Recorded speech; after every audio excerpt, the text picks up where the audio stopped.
Yo, yo l'équipe, j'espère que vous allez bien et que vous vous portez bien. Je vais faire ma petite revue de presse, voilà, donc avec les informations qui m'ont marqué aujourd'hui. Je vais commencer par la zone Afrique et le Sénégal, avec les confirmations de Boulaïdia, les confirmations des forfaits de Boulaïdia et de Seny Dieng.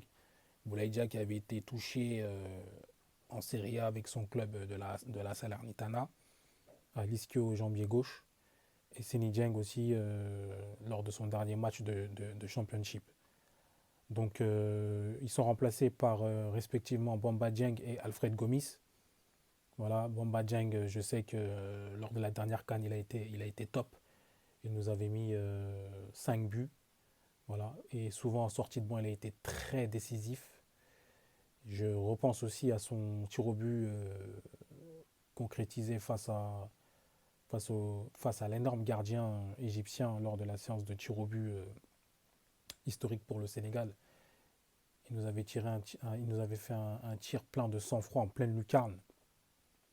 Voilà, moi j'apprécie beaucoup Bamba Dieng, et en plus il y a une carte à jouer pour lui parce que devant, pour moi, rien n'est acquis.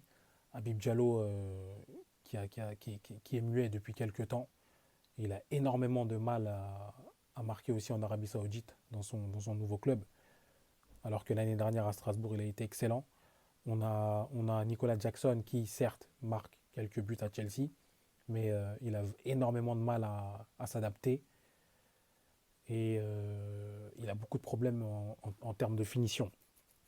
Et je pense que Bamba Dieng, avec son expérience de la Coupe d'Afrique, lors de la dernière Coupe d'Afrique notamment, peut apporter un petit quelque chose en plus. Voilà, moi j'ai confiance en lui et je pense qu'il y a moyen de faire quelque chose. Ensuite, il y a l'affaire Onana. Onana qui fait beaucoup parler de lui en ce moment. L'affaire, c'est qu'en fait, il a un match à jouer avec Manchester United face à Tottenham le 14 janvier.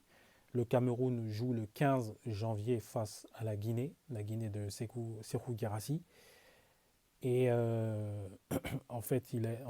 Manchester United et la fédération camerounaise se sont mis d'accord pour que Onana, lorsqu'il termine le match, prenne l'avion et aille à Abidjan pour rejoindre les Lions indomptables. Et malheureusement, cette situation fait beaucoup, beaucoup parler.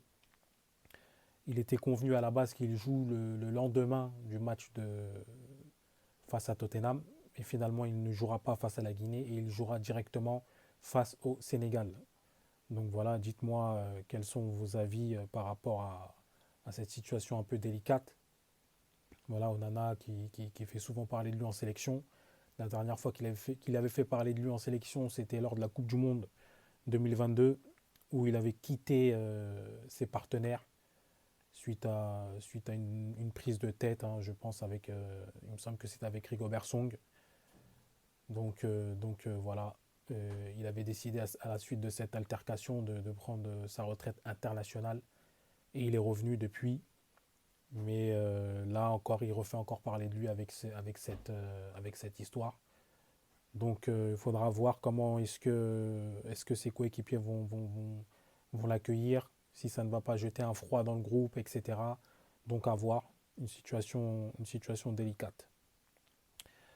Voilà, on va passer aux infos européennes avec la signature de Jadon Sancho en prêt à Dortmund. Il quitte Manchester United voilà, pour 6 mois. Voilà, il repart dans son club de Dortmund. Ces derniers temps, c'était très compliqué pour lui à Manchester. Il était au placard, carrément. Voilà, Ten Hag ne comptait plus sur lui après sa sortie médiatique. Voilà, notamment sur les réseaux où il blâmait les choix de Eric Ten Hag. Et du coup, Sancho a décidé de se relancer dans son ancien club.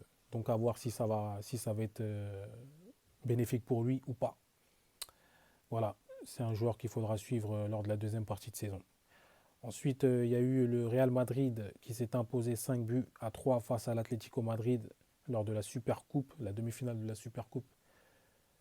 Et voilà, les Madrilènes sont venus à bout des hommes de Diego Simeone, 5 buts à 3 après prolongation. Donc voilà, un match assez spectaculaire, hein. Un match assez spectaculaire avec 8 buts. C'est rare, mais c'est ce qu'on aime, voilà, avec du spectacle.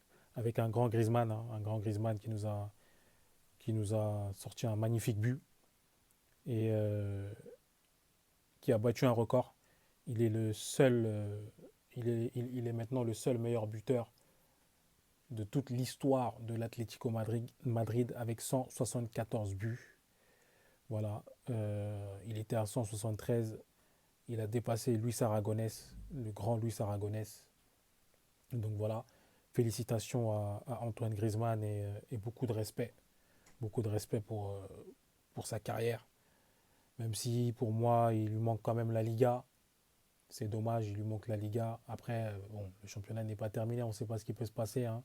Mais c'est dommage qu'il n'ait pas une petite Liga avec toute sa carrière en Espagne. Donc voilà, c'est tout pour moi pour aujourd'hui. On se donne rendez-vous dans la semaine ou sûrement lors du début de la Coupe d'Afrique des Nations. Donc voilà, une bonne soirée à vous et à bientôt. Ciao.